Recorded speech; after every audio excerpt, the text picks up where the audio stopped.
দ্রব্যমূল্য বৃদ্ধি প্রতিরোধ এবং কালোবাজারি রুখতে উদ্যোগী হলো খাদ্য এবং জনসংভরণ দপ্তর। তবে বাজার এবং দোকানপাটে সঠিক সময় সঠিক পদক্ষেপ তথা উপযুক্ত অভিযান ব্যতীত শুধুমাত্র মত বিনিময় সভা করে কিভাবে দ্রব্যমূল্য বৃদ্ধি রোধ করা এবং কালোবাজারি বন্ধ করা সম্ভব হবে তা নিয়ে জনমনে প্রশ্নচিহ্ন। রাজ্যে বর্তমানে এক অভূতপূর্ব পরিস্থিতি কায়েম হয়েছে। কার্যত বন্যা পরবর্তী পরিস্থিতিতে গোটা রাজ্যে এখন শাকসবজি থেকে শুরু করে অন্যান্য নিত্য প্রয়োজনীয় সামগ্রীর আকাশ ছোঁয়া দাম। আলুর দামে নাভিশ্বাস, পেঁয়াজের মাত্রাধিক মূল্য বৃদ্ধির কারণে ক্রেতা সাধারণের চোখে জল।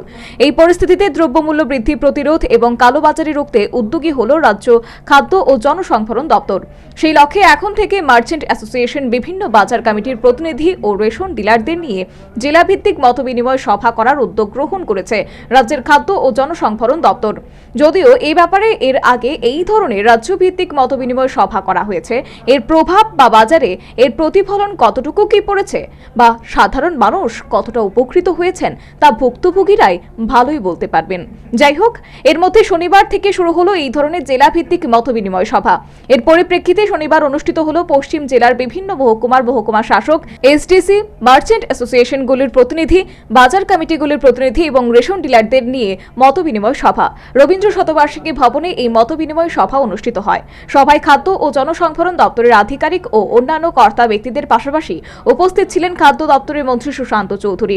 কালোবাজারি রুখতে এবং দ্রব্যমূল্য বৃদ্ধি প্রতিরোধে প্রশাসন, বিভিন্ন মার্চেন্ট অ্যাসোসিয়েশন, বাজার সমূহের কমিটিগুলির প্রতিনিধি এবং রেশন ডিলারদের মধ্যে একটা সমন্বয় তৈরি করতে এই ধরনের মতবিনিময় সভার আয়োজন বলে নিজ প্রতিক্রিয়ায় জানালেন খাদ্যমন্ত্রী সুশান্ত চৌধুরী। দেখেছেন যে বিভিন্ন সময় বিভিন্ন পণ্য সামগ্রীর আর্টিফিশিয়াল ক্রাইসিস তৈরি করার চেষ্টা করা হয় এবং বিভিন্ন সময়ের আগরতলা আসামের মধ্যে রাস্তার মধ্যে যদি কোথাও ডিরেলমেন্ট হয় বা কোথাও রাস্তায় যদি কোনো পরিস্থিতির অবনতি ঘটে, তবে আগরতলা এবং সারা রাজ্যের মধ্যে জিনিসপত্রের নিত্য প্রয়োজনীয় সেখানে একটা দ্রব্য বৃদ্ধি ঘটে দামে।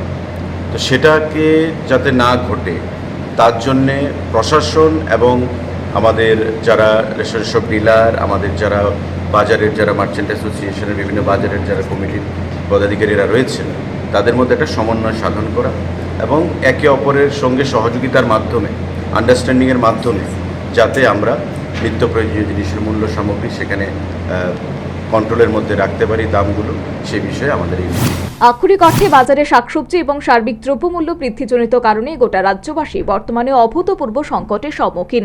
তবে এই দ্রব্যমূল্য বৃদ্ধি প্রতিরোধে খাদ্য ও জনসংভরণ দপ্তর কর্তৃপক্ষের কিন্তু বাজারগুলিতে ধারাবাহিক তেমন কোনো অভিযান বা ব্যবস্থা গ্রহণের উদ্যোগ দেখা যাচ্ছে না বলে সংশ্লিষ্ট তথ্যবিজ্ঞ মহলের অভিমত। এই সংকটময় পরিস্থিতিতে বাজার ও দোকানপাটে সঠিক সময়ে সঠিক পদক্ষেপ তথা উপযুক্ত অভিযান ব্যতীত দ্রব্যমূল্য বৃদ্ধি রোধ এবং কালোবাজারি রুখতে এই ধরনের মতবিনিময় সভা কিভাবে এবং কতটা ফলপ্রসূ হবে তা নিয়ে কিন্তু সাধারণ মানুষের মধ্যে একটা প্রশ্নচিহ্ন তৈরি হয়েছে। Bureau report, news vanguard.